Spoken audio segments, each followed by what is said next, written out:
Hello everyone, my name is Ajay Sharma, lead tutor at Dectech. और पिछले session में हमने पढ़ा था फॉर्म वैलिडेशन एंड ऑथेंटिकेशन के बारे में, और इस सेशन में हम पढ़ेंगे रेस्ट एपीआई डेवलपमेंट के बारे में कि रेस्ट एपीआई कैसे डेवलप की जाती है। Building seamless connections between systems, किसी भी दो सिस्टम के बीच में हम एपीआई के थ्रू कनेक्ट करते हैं। ठीक है, चलिए शुरू करते हैं। Agenda: creating restful APIs in Laravel, resource controllers and API routes, Laravel API resources and transformers, API error handling and status codes. और समरी में हम पढ़ेंगे कि क्या क्या पढ़ा हमने, क्या क्या डिफाइन किया उन चीज़ों के बारे में। सबसे पहला है क्रिएटिंग रेस्टफुल एपीआईज इन लारावेल, कि रेस्टफुल एपीआईज कैसे क्रिएट करते हैं लारावेल में। रेस्ट यानी representational state transfer is a style of building APIs using HTTP verbs like get, post, put, patch and delete. In method के थ्रू हम APIs को create करते हैं। ठीक है, उसमें जो यूज करते हैं जो स्टाइल, उस स्टाइल को हम बोलते हैं रेस्ट है। ठीक है, की फीचर्स जो इसके हैं वो है stateless communication, JSON as the standard response format, और predictable and resource oriented endpoints. मतलब कि जो रेस्पॉन्स होगा वो हमारा जेसन फॉर्मेट में आएगा। स्टेप्स हैं लारावेल में क्रिएट करने की। सबसे create a model and migration, model और माइग्रेशन का क्रिएट करेंगे। Create API controller, for API function लिखेंगे, एपीआई कंट्रोलर बनाएंगे जिसमें हमारा एपीआई का लॉजिक लिखेंगे। Define API routes in routes slash API dot PHP. API dot PHP के अंदर हम जो राउट्स लिखेंगे गेट, पुट, पोस्ट वाले, वो सब एपीआई डॉट पीएचपी में लिखेंगे। Use API resources for clean response, हम एपीआई रिसोर्सेज का यूज करेंगे साफ रेस्पॉन्स के लिए, जिसमें कि कोई दिक्कत नहीं होगी। अलग अलग चीज़ क्रिएट, अपडेट, डिलीट के लिए कुछ अलग अलग एपीआईज होती है, तो उस तरीके से छोड़ के, जैसे PHP artisan make model post, एक पोस्ट का मॉडल क्रिएट किया जिसमें पीएचपी आर्टिसन मेक कंट्रोलर, जो कंट्रोलर बनाया वो API slash post controller API, कि एपीआई कंट्रोलर बनाया एपीआई फोल्डर के अंदर। ठीक है, नेक्स्ट सेकंड है resource controllers and API routes, कि रिसोर्स कंट्रोलर्स क्या होते हैं। Resource controllers provides pre defined current methods. इसमें क्या होता है कि ये रिसोर्स कंट्रोलर जब हम इंस्टॉल करते हैं तो प्री डिफाइंड मेथड्स होते हैं, जिसमें इंडेक्स, स्टोर, शो, अपडेट और डेस्ट्रॉय का, कि ये तीनों चारों चीज़ें जो फंक्शंस होते हैं ये प्री डिफाइंड होते हैं। इनके अंदर हमारा लॉजिक लिखना होता है और वो उसी चीज़ के लिए काम करते हैं। और जैसे कि राउट्स में हम एक रिसोर्स क्रिएट करेंगे तो उसको उसी से एक्सेस करेंगे हम, जैसे कि API routes declare in route slash API dot PHP. ठीक है, और एपीआई रिसोर्सेज में route, API resource, post controller colon class, यानी पोस्ट का ये एपीआई रिसोर्स है जो कि क्रिएट, अपडेट, डिलीट, डेस्ट्रॉय सब चीज़ों के लिए यूज करेंगे। थर्ड है Laravel API resources and transformers, कि लारावेल एपीआई रिसोर्सेज में ट्रांसफॉर्मर्स क्या है।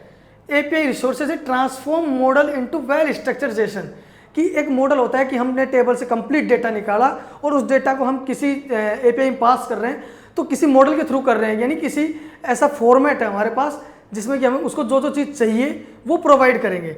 Y use them, maintain consistent response format, hide unnecessary fields like example, password, tokens, add links और मेटा डेटा, कि जो होता है कि कंसिस्टेंसी फॉर्मेट मेंटेन रहता है, कि उसको बार बार हर कोई फील्ड ज़्यादा चला गया, कोई फील्ड कम चला गया एपीआई के अंदर। ठीक है, तो और कुछ जैसे Meta title, Meta description, Meta keywords, इनको हम प्री डिफाइन रखते हैं कि भाई वहीं से चले जाएंगे। तो ऐसी चीज़ें हम अपने मॉडल में डिफाइन करेंगे और उस मॉडल के थ्रू वो सारा डेटा पास होगा।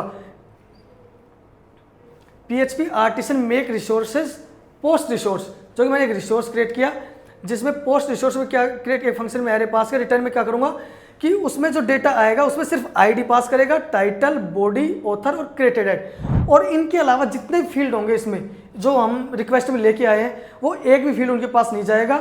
जितने इस मॉडल में डिफाइन किए हैं सिर्फ वही फील्ड फ्रंट एंड की साइड में हमारे पास होंगे। नेक्स्ट यूजेज, इनका यूजेज क्या होगा कि return new post resources for a single post के लिए यूज करेंगे, और पोस्ट रिसोर्सेज कलेक्शन पोस्ट, यानी ये मल्टीपल पोस्ट के लिए कि एक साथ हमको मल्टीपल पोस्ट भेजनी है। API error handling and status codes, कि एपीआई में जो एरर्स हैंडलिंग होती है वो कैसे करते हैं और क्या क्या स्टेटस कोड्स पास करते हैं, जो फ्रंट एंड के डेवलपर उसकी पहचान से उनको मैसेज पास करते हैं।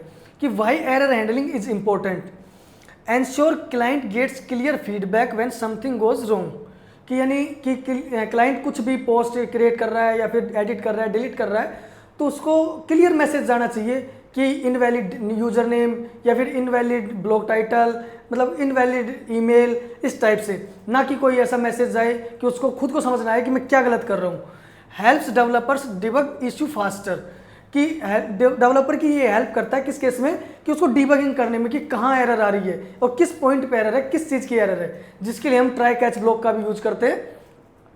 Prevent leaking of sensitive system details, और कुछ एरर होती है तो ऐसा क्या होता है कि कुछ भी सिस्टम हमारी सेंसिटिव डेटा है कि वो कुछ भी पास नहीं करेगा उसमें, कि भी एरर आई और रिटर्न में उस पेज पे आ जाएगा। जैसे बहुत सारे ऐसी चीज़ होते हैं कि ENV की डिटेल्स होती है, सीक्रेट क्रेडेंशियल्स होती है जो कि हम किसी को शो नहीं करना चाहते, तो वो चीज़ उनको ना दिखाए कि ये वेबसाइट किस चीज़ पे बनी हुई है, क्या चीज़ें हैं इसके अंदर, तो वो सब चीज़ें छुपाएगा। Prevent leaking of sensitive detail system. Improve user experience by providing meaningful message, कि कोई भी मीनिंगफुल मैसेज पास करते हैं कि इनवैलिड यूजर नेम, इससे क्या होता है कि यूजर का एक्सपीरियंस भी अच्छा होता है कि हाँ कि भी रिलेवेंट एरर है, चाहे उसमें फिर हम बैकएंड में जैसे समथिंग वेंट रॉन्ग पास कर देते हैं तो वो क्या इनरिलेवेंट मैसेज लगते हैं कि भी कुछ भी आया समथिंग वेंट रॉन्ग, जो कि कुछ नेटवर्क इश्यूज या फिर ऐसी चीज़ों के लिए यूज कर सकते हैं अपन। नेक्स्ट, और कॉमन एरर हैंडलिंग स्ट्रेटेजीज इन API, कि जो कॉमन एरर हैंडलिंग्स होती हैं उनकी क्या क्या स्ट्रेटेजी होती है। सबसे पहले कंसिस्टेंट रेस्पॉन्स फॉर्मेट, कि रेस्पॉन्स फॉर्मेट एकदम कंसिस्टेंट रखना है, क्या क्या वेरिएबल पास कर रहे हैं API में। जैसे कि मैंने ऑलवेज रिटर्न जेसन और योर API स्टैंडर्ड फॉर्मेट, जैसे सक्सेस और एरर, कि सक्सेस में हम ऑलवेज फॉल्स पास करेंगे और एरर में हम एक कोड पास करेंगे, जो हमारा कोड होगा इस कोड के बारे में आगे बताऊंगा, और एक मैसेज पास करेंगे, जो मैसेज होगा कि इनवैलिड इनपुट डेटा या इनवैलिड कुछ भी। सेकंड है यूज मीनिंगफुल मैसेज, कि यानी मीनिंगफुल मैसेज होने चाहिए। अवॉइड वो error like something went wrong, मैंने बताया था अभी। प्रोवाइड क्लियर हिंट्स, यानी ईमेल फील्ड्स इज रिक्वायर्ड, ठीक है। सेंट्रलाइज एरर हैंडलिंग, यानी catch error in middleware, Laravel, express etcetera, कि जो भी फ्रेमवर्क्स होते हैं वो खुद की एरर हैंडलिंग को एक मिडलवेयर प्रोवाइड करते हैं, कि जैसे कि मैं कुछ में ट्राई कैच भी करता हूँ, कुछ मतलब बहुत सारी चीज़ें हैं कि जिससे हम एरर को हैंडल कर सकते हैं। Log details internally so safe message to client, कि जो लॉग की डिटेल है कि क्या एरर है, क्या चीज़ आई, उसको हम इंटरनली प्रिंट कर लेंगे या फिर इंटरनली अपने लॉग फाइल में देख लेंगे, कि ना कि किसी को दिखाने के लिए। Always return standard HTTP status code, यानी कि हमेशा एक स्टेटस कोड ऐसा स्टैंडर्ड रिटर्न करना चाहिए कि जो सामने वालों को पता हो कि भाई इस चीज़ के लिए ये स्टेटस कोड होता है, ठीक है। तो वो कुछ स्टेटस कोड से कॉमन, जैसे 200 ओके का, कि यानी कोई भी सक्सेसफुल रिक्वेस्ट हुई है तो उसके लिए हम 200 पास करते हैं। दूसरा है 201 का, जो कि किसी भी चीज़ की क्रिएटेड के लिए है, यानी रिसोर्स क्रिएट हुआ है, कोई पोस्ट ब्लॉक क्रिएट हुई है उस चीज़ के लिए। 204 यानी नो कंटेंट, यानी रिसोर्स डिलीटेड, कि कई बार नोट फाउंड की एरर आती है हमें, तो वो चीज़ हमें नहीं देनी चाहिए उस चीज़ में, उसके लिए हमें 204 का यूज़ करना चाहिए कि कंटेंट नहीं है, ठीक है। 400 यानी बैड रिक्वेस्ट, यानी इनवैलिड फॉर्मेट या कुछ ऐसी एरर हो गई, उसके लिए 400 का यूज़ करते हैं। 401 का यूज करते हैं हम अनऑथराइज एक्सेस के लिए, यानी ऑथेंटिकेशन रिक्वायर्ड, किस राउट का एक्सेस करने के लिए ऑथेंटिकेशन की जरूरत है, उसके लिए 401 का यूज करते हैं। 403 फॉरबिडन, यानी नॉट अलाउड की जैसे रिक्वेस्ट हुई तो उसके लिए जो रिटर्न पास करेंगे हम 403 का पास करेंगे। 404 यानी not found, resource not available, मतलब कोई रिसोर्स अवेलेबल नहीं है तो उसके लिए हम 404 पास करेंगे। 422 अनप्रोसेसेबल एंटिटी, यानी वैलिडेशन फेल हुआ कोई या फिर कुछ ऐसी चीज़ हुई कि भाई ये चीज़ नहीं मिली तो उसके लिए हम 422 का यूज करेंगे, ठीक है। एग्जाम्पल है वैलिडेशन का एरर मैसेज का, कि जैसे मैसेज पास किया मैंने वैलिडेशन फेल और उसमें एरर्स हैं उनके सबके टाइटल्स पास कर दिए कि the title field is required, कि उस चीज़ के लिए, ठीक है। ये तो हो गया हमारा एरर को पास करने का तरीका। अब समरी में क्या है कि हमने इसमें जो कवर किया है वो कवर किया क्रिएटिंग रेस्टफुल APIs इन लारावेल, उनके बेसिक्स के बारे में पढ़ा है। Resource controller and API routes, कि रिसोर्स कंट्रोलर API राउट्स को कैसे यूज करते हैं। Laravel API resources and transformers, कि बी मॉडल कैसे यूज करते हैं, क्या डेटा पास करना है उसके लिए। API error handling and status code, कि API की जो एरर हैंडलिंग है उसके स्टेटस कोड्स है उनके बारे में बात की अपन ने। हमारा नेक्स्ट चैप्टर नेक्स्ट सेशन है वो है API ऑथेंटिकेशन एंड डॉक्यूमेंटेशन, कि API ऑथेंटिकेशन के लिए क्या क्या टूल यूज करते हैं और उसके डॉक्यूमेंटेशन कैसे क्रिएट करते हैं और कैसे हम फ्रंट एंड डेवलपर के साथ कोऑर्डिनेट करेंगे उस डॉक्यूमेंटेशन के साथ में।